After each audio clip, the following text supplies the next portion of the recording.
Hallelujah, Hallelujah,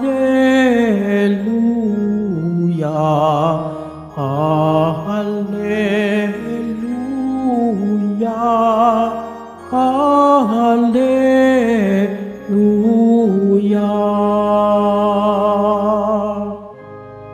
Narito at dumating na isang dakilang propeta, sugo ng Diyos sa bayan niya. Hallelujah, Hallelujah, Hallelujah,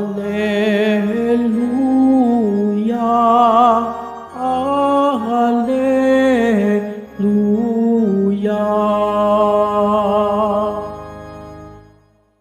Sumainyo ang Panginoon. At sumayo rin. Ang mabuting balita ng Panginoon ayon kay San Marcos. Papuri sa iyo, Panginoon.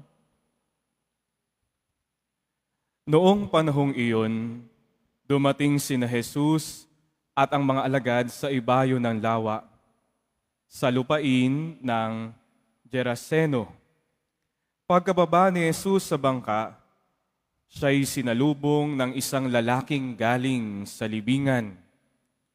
Ang lalaking ito'y inalihan ng masamang espiritu at sa libingan naninirahan.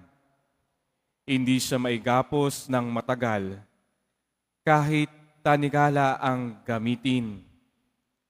Malimit siyang ipangaw at kapusin ng tanikala, ngunit pinaglalagot-lagot niya ito at pinagbabali-bali ang pangaw. Talagang walang makasupil sa kanya.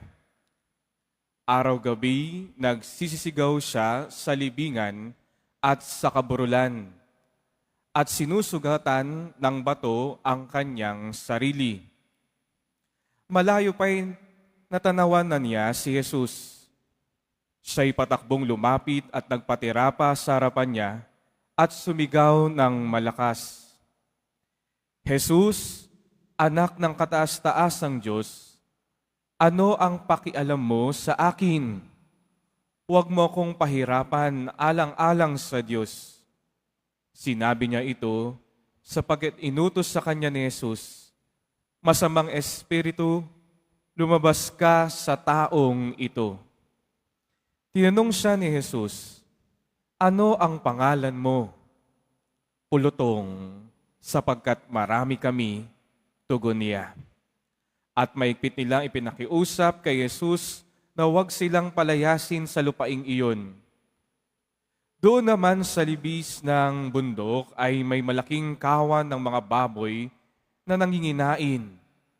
Nagmakaawa kay Jesus ang masasamang espiritu na ang wika, papasukin mo na lamang kami sa mga baboy, at sila'y pinahintulutan niya. Lumabas sa tao ang masamang espiritu at pumasok nga sa mga baboy. Ang kawan na may 2,000 ay sumibad ng takbo tungo sa pangpang ng lawa, nahulog sa tubig at nalunod. Nagtatakbo ang mga tagapag-alaga ng kawan at ipinamalita ito sa bayan at sa mga nayon. Kaya't pumaroon ang mga tao upang tignan kung ano ang nangyari. Paglapit nila kay Jesus ay nakita nila ang lalaking inalihan ng mga demonyo. Nakaupo ito, may damit at matino na ang isip, at sila'y natakot. Isinalaysay sa kanila ng mga nakakita ang nangyari sa inalihan ng mga demonyo at ang sinapit ng mga baboy. Kaya't ipinamanhik nila kay Jesus na umalis sa kanilang lupain. Nang sumasakay na si Jesus sa bangka, nakiusap ang inalihan ng mga demonyo na isama siya. Ngunit hindi pumayag si Jesus. Sa halip ay sinabi niya, umuwi ka at sabihin mo sa iyong mga kasambahay ang lahat ng ginawa sa iyo ng Panginoon. at kung paanong nahabag sa iyo siya. Umalis ang taong iyon at ipinamalita sa Decapolis ang ginawa sa kanya ni Jesus.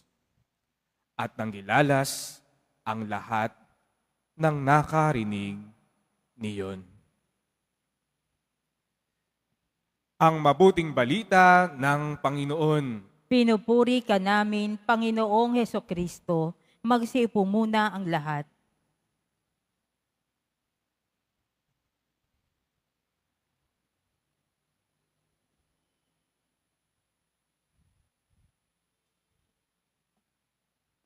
Magandang tanghali po sa ating lahat, mga kapatid.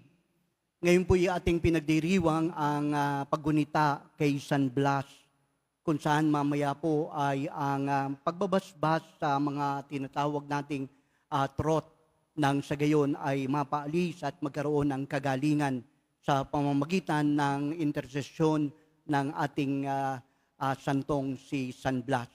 Alam niyo po mga kapatid, siya po yung sa panahon ng 316 sa Cappadocia o kaya sa present place ay ang Turkey. Doon po na martir ang si Blas at sa pamamagitan po ng pagbitin po sa kanya at pagkudkod sa kanyang mga balat ay hindi po nabago ang kanyang pagpapahayag ng pananampalataya at matapos po yun, siya po ay pinugutan ng ulo. Pero bakit nga po ba si San Blas?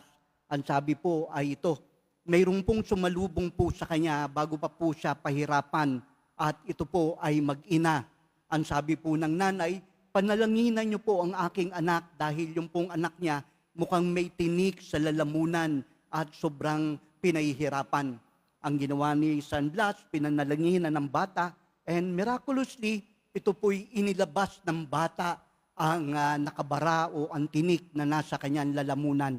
At magmula po ron ay kinilalang po si San Blas na tagapagpahayag at tagapagpagaling ng mga may karamdaman sa lalamunan. Pero mas sigit pa po rito, tulad po sa ating pong ebanghelyo, ito po yung ebanghelyo kung saan narinig po natin ang tinatawag po nating mga sinasapian, yung pong mga possession. Kaya naman, ang possession pong ito ay talagang very powerful. Bakit po? Kasi hindi lang isang demonyo po ang sumapi. Legion, pulutong. Ibig po sabihin, marami po sila. Ano po kaya ang pakahulugan po nito mga kapatid? Pinagaling ni Jesus at pinalayas ang masamang spiritu. Pero sandali lang po. Bago po sana dumating ang tinatawag na possession o ang pagsapi ng masamang spiritu sa atin, dapat sana meron na tayong wall, meron na po tayong proteksyon, nang sa gayon, walang sino mang masamang spiritu ang kukuha at babalot sa ating katawan at kakamkamin ang ating kaluluwa. Alam niyo po mga kapatid sa Ebanghelyo, kung nakinig po tayong mabuti, kilala ng demonyo kung sino si Jesus. Ikaw ay mula sa Diyos. At ibig pong sabihin, sa kanyang pagkilala, naroon po ang kanyang talagang masasabing si Jesus ay isang Diyos.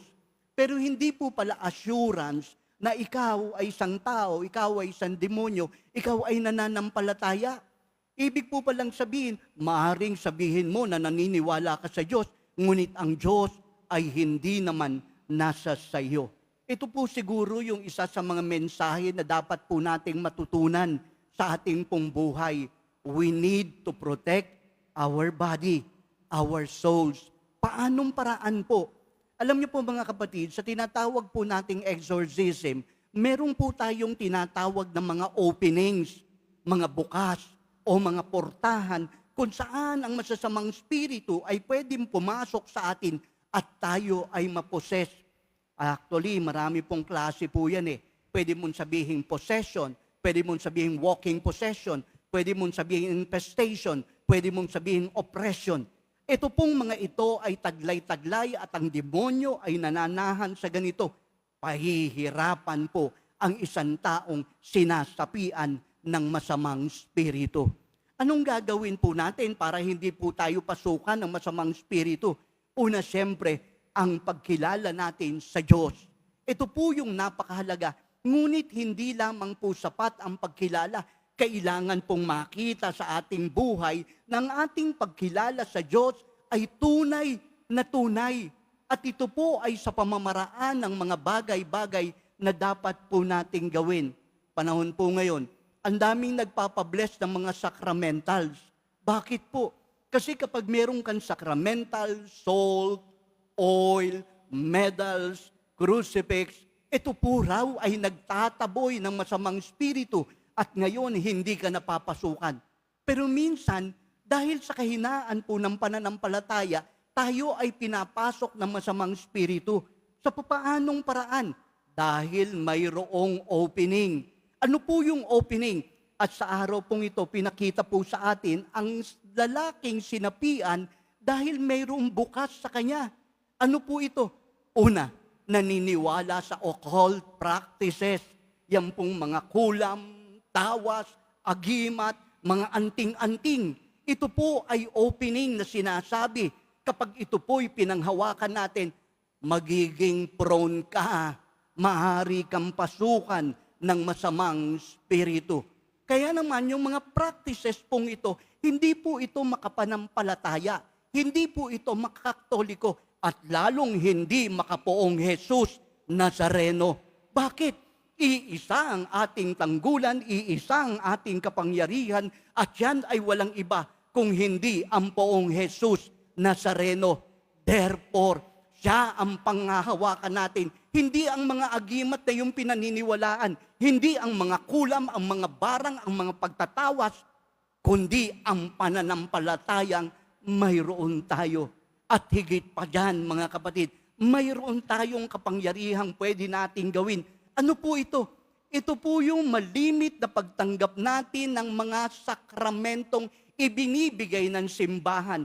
Lilinisin po tayo, bibigyan po tayo ng shield, nang sa gayon, walang sino mang masamang spirito ang papasok sa atin. Ano-ano po ito? Una, siyempre, ang Eucharistia. Every time you receive the body and blood of Christ, you are saved, you are protected.